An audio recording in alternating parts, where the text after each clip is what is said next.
இந்த ஒரு வீடியோவை எமோஷன் ஆகாம கொஞ்சம் பொறுமையா லாஜிக்கலா கேளுங்க. த்ரிஷா அண்ட் விஜயோட விஷயத்துல இன்ஃபர்மேஷன் லீக் ஆகல. இன்ஃபர்மேஷன் உங்களுக்கு சொல்லப்பட்டுச்சு. அவங்க 2 பேரும் ஒட்டுக்கா இருக்கிற மாரி யாரோ ஃபோட்டோ எடுத்து உங்களுக்கு அனுப்பி இத பாப்புலர் பண்ணல. அவங்க டெலிபரேட்டா வந்து நின்னாங்க. அவங்க டெலிபரேட்டா முன்னாடி வந்து போனாங்க. ஸோ இந்த ஒரு விஷயத்த பாருங்க. பாலிடிக்ஸ்ங்கிறது it's all about narrative setting. அப்ப இந்த நரேட்டிவ தே ஆர் செட்டிங் அப்.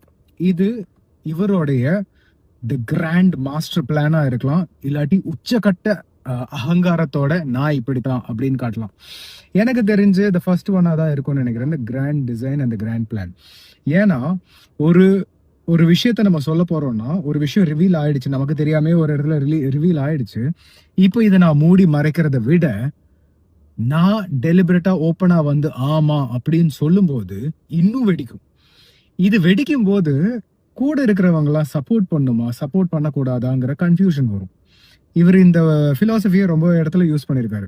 கரூரோட ஸ்டாம்பேடா இருக்கட்டும், இல்லை எல்லா இடத்துலையுமே he'll be silent, he'll say something, கொஞ்சம் ஒரு சின்ன இன்ஃபர்மேஷன் கொடுப்பாரு, but he'll make people discuss about it.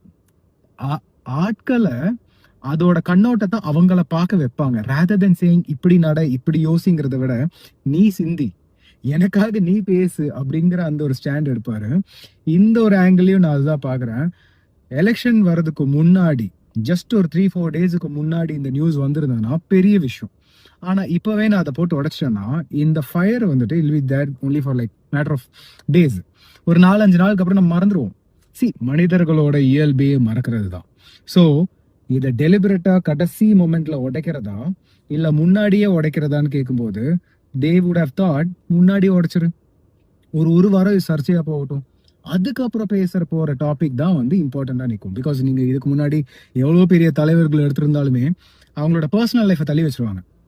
அவங்க பாலிடிக்ஸ்ல என்ன சிந்திக்கிறாங்கிறத மட்டும் தான் பார்ப்பாங்க. ஸோ இந்த வீடியோ அதனால தான் நான் அவங்க கிட்ட எமோஷன் இல்லாம பாருங்கன்னு சொன்னேன். நான் யாரு பக்கத்துலயும் போய் நின்று பார்க்காதீங்க. ஒரு ஈகல் வியூ போங்க. ஒரு ஈகல் வியூல போய் நின்று இவங்க என்ன பண்றாங்க அப்படிங்கறத நீங்க கவனிச்சீங்கனாலே you will be able to understand. Emotion ஆகக்கூடாது. இந்த கதைகள் சொல்லும் போதோ they want you to get emotional and emotion ஆனா உங்களுக்கு இந்த விளையாட்டு புரியாது. It's all a chess game. Enjoy it, but don't get emotional because you are missing out the whole picture. So இந்த ஆங்கிள் இருந்து பார்க்கும்போது எப்ஸ்டீன் ஃபைல்ஸ் கூட reveal ஆகல, உங்களுக்கு காமிக்கப்பட்டுச்சு. கரெக்டான டைம்ல கரெக்டான போட்டோஸ், கரெக்டான விஷயங்கள் உங்களுக்கு முன்னாடி காமிக்கப்பட்டதுனால கரெக்டான ஆயில், கரெக்டான பில்ஸ் பாஸ் பண்ணப்பட்டுச்சு. So it's all a game.